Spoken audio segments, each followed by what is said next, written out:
Trump ने 10 अगस्त को America के बच्चों को आज़ादी दी, ऑटिज़म से आज़ादी।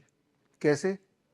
याद कीजिए, पहले भी मैंने आपको वीडियो के माध्यम से, मेरे किताबों के माध्यम से, इवन इस किताब के माध्यम से रेफरेंस दिया था कि ट्रंप ने बोला था कि जब वो प्रेसिडेंट बनेंगे, सबसे पहले वो ऑटिज़म के खिलाफ काम करेंगे और ऑटिज़म का कारण ढूंढ के रहेंगे और वो समाज में एक बड़ा बदलाव होगा।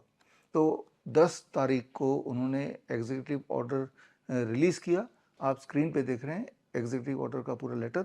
और ये मामला ये है कि उन्होंने बताया 10 तारीख को अपने प्रेस कॉन्फ्रेंस में कि आज से 20 साल पहले हर 10,000 में से एक बच्चे को ऑटिज़म होता था, लेकिन आज अमेरिका की बात करें तो हर 30 में से एक बच्चे को ऑटिज़म होता है। ऑटिज़म को सिंपल भाषा में मंदबुद्धि बोल सकते हैं, या यूँ बोल सकते हैं कि बच्चे की जो एक्चुअल एज है वो तो है लगभग 10 साल, लेकिन उसके दिमाग की एज सिर्फ 2 साल। यानी कि 2 साल के बच्चे को जो कुछ आता है या नहीं आता है, वो 10 साल के बच्चे के अंदर वही वाला दिमाग है। जैसे आपको पता है 2 साल का बच्चा बटन नहीं लगा सकता, ब्रश नहीं कर सकता, अपने आप को एक्सप्रेस नहीं कर सकता, एक जगह नहीं टिक के बैठ सकता, पॉटी कब जाना है कब नहीं जाना है, सोने और उठने का उतना रूटीन नहीं होता। तो मान लीजिए 10 साल के बच्चे में अगर यही सारा बिहेवियर हो तो उसे हम बोलते हैं ऑटिज़म। और ट्रम्प का कहना था अपने प्रेस कॉन्फ्रेंस में कि आज की तारीख में कैलिफोर्निया जैसी जगह में 18 में से एक बच्चे को ऑटिज़म हो गया है। और फिर उन्होंने कनेक्ट किया, इसका खास कारण है बढ़ता हुआ 70 से 90 शॉट्स बढ़ते बढ़ते हो गए वैक्सीनेशन के शॉट्स जो अमेरिका के बच्चों को दिए जाते हैं by the time they are 18 years of age. तो उनके साइंटिफिक रिसर्च टीम ने ये निकाला कि इतने ज़्यादा तादाद में वैक्सीनेशन की वजह से ही बच्चों में ऑटिज़म आ रहा है। और साथ में पहले भी वो बता चुके थे कि कुछ ऐसी जगह है जहाँ पे बच्चों को वैक्सीनेशन दी ही नहीं जाती है बिकॉज द रिलीजियस ग्राउंड, और वहाँ पे देखा गया कि ऑटिज़म शून्य शून्य, वहाँ बच्चों में ऑटिज़म है ही नहीं। तो वो सारे सबूत जो पहले से ट्रम्प देते आए थे, वो सारे सबूत मैं इकट्ठा कर रहा था। वो सारे सबूत इकट्ठे करके मैंने अपनी इस किताब में डाला, मेडिकल सुपरस्टिशन। ये किताब ऑनलाइन आप अमेज़न से, फ्लिपकार्ट से, गूगल बुक से, एप्पल बुक से या मेरी वेबसाइट से खरीद सकते हैं। इसमें सारे एविडेंस दिए हैं, जिन सारे एविडेंस से आपको पूरी तरह से यकीन हो जाएगा कि अभी अमेरिका की बात करें या भारत में, आज की तारीख में बच्चों को करीब 40 के करीब वैक्सीन लगाए जाते हैं। और भारत में भी जो ऑटिज़म काफ़ी तेज़ी से बढ़ रहा है, यहाँ तक कि भारत का जो अपना आंकड़ा है वो है हर 100 में से एक बच्चे को ऑटिज़म होता है। यानी कि आज की तारीख में करीब 50 से 60 लाख बच्चे ऑटिस्टिक हैं और करीब 2 से 3 करोड़ ADHD के बच्चे हैं, attention deficit hyper activity disorder. ADHD का मतलब कि 10 साल का बच्चा और लेकिन उसका दिमाग बंदर का। सोच के देखिए, एक बंदर अगर इस कमरे में हो तो क्या करेगा? वो ऊट-पटांग हरकत करेगा। वो टेबल के ऊपर चढ़ जाएगा, सामान उठा के फेंकेगा, किसी के का चश्मा छीन लेगा। तो दैट इज़ कॉल्ड ADHD। तो ये ADHD और ऑटिज़म हमारे देश में काफ़ी तेज़ी से बढ़ रहा है। उसी स्पीड से, जिस स्पीड से नंबर ऑफ वैक्सीन्स जो बच्चों को लगाई जा रही है वो बढ़ रही है। याद कीजिए, मेरी उम्र के लोग, हमारे टाइम पे जो वैक्सीन लगते थे तो वो 4 या 5 वैक्सीन लगते थे, अभी उससे 10 गुना हो गया है। 4 या 5 वैक्सीन अक्सर इंसान की बॉडी या बच्चे की बॉडी संभाल लेती है या सह लेती है, लेकिन 10 गुना होने की वजह से ऑटो इम्यून रिएक्शन या एलर्जिक रिएक्शन ट्रिगर करता है कुछ बच्चों में, काफ़ी बच्चों में, leading to all this kind of neuro developmental disorder. और ये खोजबीन ट्रम्प ने की और as a result of that उन्होंने एग्जीक्यूटिव ऑर्डर पास किया। और ये एग्जीक्यूटिव ऑर्डर अगर आपको पढ़ना है तो इस एग्जीक्यूटिव ऑर्डर को पढ़ने के लिए आप मेरे वेबसाइट में जाएंगे, bishop.com/10 अगस्त ट्रम्प। तो ये एग्जीक्यूटिव ऑर्डर भी मिल जाएगा आपको, और उस दिन उन्होंने क्या प्रेस के सामने बताया ऑटिज़म का कारण और उन्होंने क्या निवारण किया, वो सारा कुछ भी मिल जाएगा। पूरा वीडियो, मतलब जब आप मेरे वेबसाइट में जाएंगे तो सीधे यूएस के व्हाइट हाउस के लिंक पे मेरा वेबसाइट आपको पहुंचा देगा, ताकि आप ओरिजिनल सोर्स में जाके देख सकें कि जो भी मैं बता रहा हूँ ये सत्य है या नहीं है। जो काम ट्रम्प ने अपने देशवासियों के लिए किया, अपने बच्चों के लिए किया, क्या वो काम भारत के माता पिता अपने बच्चों के सेफगार्ड के लिए कर सकते हैं? करना सिर्फ इतना होगा कि बच्चों को दी जाने वाली कोई भी वैक्सीन आप ना दें, चाहे वो पोलियो हो, मीजल्स हो, ट्यूबरकुलोसिस हो, दे ही ना।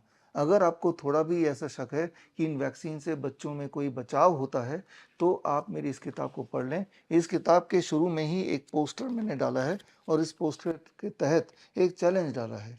चैलेंज ये कि कोई भी अगर ये सिद्ध कर दे कि दुनिया में आई हुई किसी भी वैक्सीन से किसी को भी इंसान को या बच्चे को किसी भी तरह का कोई लाभ हो सकता है या हुआ है, ऐसा कोई एविडेंस, ऐसा कोई क्लिनिकल ट्रायल अगर कोई दिखा दे, तो मैं उसको 10 लाख रुपए दे दूंगा। ये चैलेंज करते हुए मुझे कुछ साल हो गए हैं, लेकिन अभी तक 10 लाख वाला चैलेंज आज तक किसी ने एक्सेप्ट नहीं किया। तो अगर आपको लगता है कि किसी भी वैक्सीन से किसी भी बच्चे को किसी भी रूप में कोई फ़ायदा हो सकता है, ऐसे अगर धरातल में अगर ऐसे एविडेंस है, तो आप वो एविडेंस ढूंढिए, या वो डॉक्टर्स जिन्होंने आपके बच्चे को रिकमेंड किया वैक्सीन के लिए, उन डॉक्टरों से पूछिए कि कुछ तो एविडेंस दिखाओ जिससे सिद्ध हो कि पोलियो का ड्रॉप लेने के बाद मेरे बच्चों में पोलियो के चांसेस घट जाएंगे और कोई और बीमारी भी नहीं होगी, मतलब पोलियो वैक्सीन की वजह से इंड्यूस्ड बीमारी नहीं होगी। ऐसा कोई एविडेंस लाओ कि ये सेफ है और इफेक्टिव भी है। सेफ एंड इफेक्टिव दोनों होना चाहिए, ना तो ये सेफ है और ना ही ये इफेक्टिव है, और यही मेरा चैलेंज है। तो जो भी डॉक्टर्स आपको बोलते हैं कि बच्चे को वैक्सीन लगाना है, तो ये आपका कर्तव्य है to safeguard the child, क्योंकि वो छोटा बच्चा है, वो अपने मुंह से नहीं बोल सकता, वो प्रोटेस्ट के नाम पे वो रो सकता है, रो रो के अपना प्रोटेस्ट जाहिर कर सकता है। जब वैक्सीन लगता है, आपने गौर किया होगा, उसके बाद बच्चा कई घंटों तक सुस्त पड़ा रहता है, सुस्त पड़ा रहता है, और फिर धीरे धीरे धीरे धीरे वो रिवाइव करता है, और कई बार तो ऐसा होता है कि वो रिवाइव ही नहीं करता है, वो सीधे ऑटिज्म का बच्चा बन जाता है। इसीलिए ये जिम्मेदारी आपकी है। ट्रम्प का वो एग्जीक्यूटिव ऑर्डर पढ़ेंगे तो उन्होंने फ्रीडम दे दिया है पेरेंट्स को, कि पेरेंट्स की मर्जी है कि वो अपने बच्चे को वैक्सीन लगाएं या ना लगाएं। और वैक्सीन का जो शेड्यूल है उसको भी काफ़ी कम पहले से कम कर दिया है, और उनकी कोशिश है कि ये और कम कर दिया जाए। आप में से वो पेरेंट्स जिनके बच्चों को ऑलरेडी ऑटिज्म है या एडीएचडी है, तो उसका भी सोल्यूशन है, that is called cure autism now. ये CAN protocol, cure autism now protocol है, ये मेरी किताब। और इस प्रोटोकॉल के तहत हमने हज़ारों बच्चों को, करीब 6000 बच्चे इस वक्त हमारे साथ हैं जिनको लाभ पहुंचा है, और इनमें काफ़ी बच्चे हैं जो पूरी तरह से ऑटिज्म और एडीएचडी के जाल से बाहर निकल चुके हैं। ऐसे बच्चों को हर 3-4 महीने में टाइम टू टाइम मैं आपसे मिलाता रहता हूं हमारे लाइव ऑफलाइन सेमिनार्स के माध्यम से।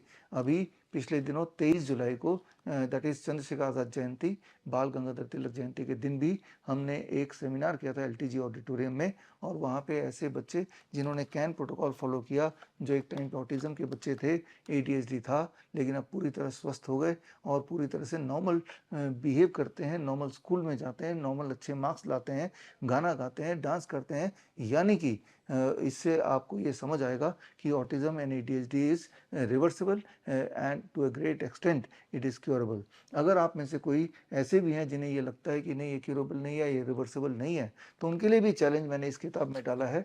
अगर कोई आके ये सिद्ध करेगा कि नहीं नहीं ये रिवर्सिबल नहीं है, तो भी मैं आपको 10 लाख रुपए दे दूंगा। सारे सबूत और वो पूरा कैन प्रोटोकॉल मैंने इस किताब में दिया है।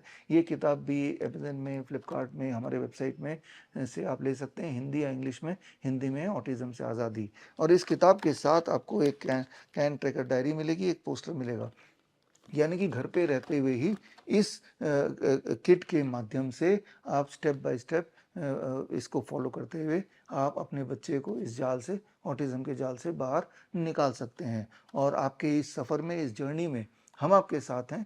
और जब आप ये किट खरीदेंगे तो उसके बाद यहाँ ट्रैकर डायरी के अंदर एक यूनिक कोड दिया हुआ है, उसके माध्यम से आप हमारे डॉक्टर्स के, ऑटिज्म के डॉक्टर्स का जुड़ जाएंगे, और 1 महीने तक मैं और मेरे डॉक्टर्स आपको फॉलो करेंगे। हर दिन आपको एक नया लेसन देंगे कि बच्चे के डूज क्या है और डोंट्स क्या है, क्या करना और क्या नहीं करना है। ये समझना होगा कि ऑटिज्म के बच्चों को बिसाइड ऑटिज्म का जो प्राइमरी सिम्टम्स हैं, जिसमें अटेंशन डिफिसिट है या हाइपर एक्टिविटी है या फिर बोलने की दिक्कत है या टू वॉकिंग वगैरह तो है ही है, इसके अलावा सेकेंडरी एंड टर्शरी दिक्कतें भी हैं। ऐसे बच्चों में ज़्यादा फिट्स पड़ते हैं, ऐसे बच्चों को ज़्यादा बुखार आता है, ऐसे बच्चों की इम्यूनिटी ज़्यादा गड़बड़ होती है, ऐसे बच्चों का नींद का रूटीन बिल्कुल भी स्थिर नहीं रहता है, और पेट की समस्या सबसे ज़्यादा रहती है। तो सेल्फ बाइटिंग या सेल्फ इंजरी, ये सारा कुछ रहता है, और उनके जो आँखों की आई कांटेक्ट की दिक्कत रहती है, तो ये सारे प्रॉब्लम्स धीरे धीरे हमने देखा है ये चले जाते हैं। लेकिन उसके लिए स्पेसिफिक घर पे रहते हुए आपके घर में काफ़ी सारे बदलाव करने पड़ेंगे बच्चे के डाइट में, बच्चे के लाइफस्टाइल में।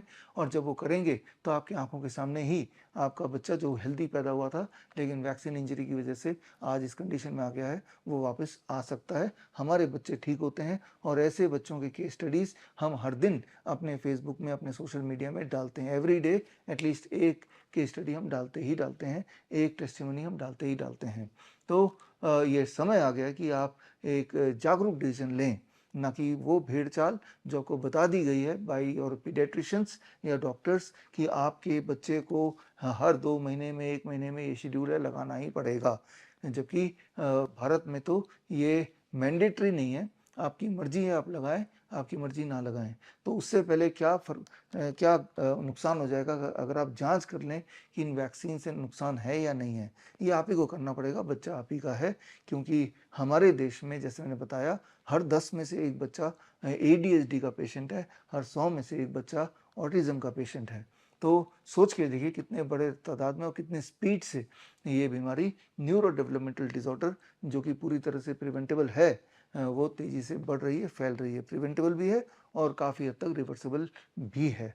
तो खैर मैं उम्मीद करता हूँ कि आप एक अवेयर फैसला लेंगे। जो मैं बता रहा हूँ इसको सत्य ना मानते हुए ये सारे एविडेंसेस ज़रूर पढ़िए। और अगर ये एविडेंसेस, ये किताब आप खरीदना नहीं चाहते तो कम से कम आगे अगला वैक्सीन लगाने से पहले जो ट्रंप के बयान और ट्रंप के सबूत और ट्रंप का जो एग्जीक्यूटिव ऑर्डर जो उन्होंने 10 अगस्त 2026 को दिया था देश के लिए, वो ज़रा मेरे वेबसाइट में जाके वो एक बार चेकआउट कर लीजिए। फिर डिसाइड कीजिए कि आप अपने बच्चे के लिए से बेहतर क्या करेंगे, अगला वैक्सीन लगाने के लिए जाएंगे या नहीं। All the best, thank you, जय हिंद। बड़ी से बड़ी बीमारी का आसान से आसान इलाज घर बैठे ही हो सकता है। अधिक जानकारी के लिए कांटेक्ट करें नियरेस्ट डॉक्टर BRC clinic@home।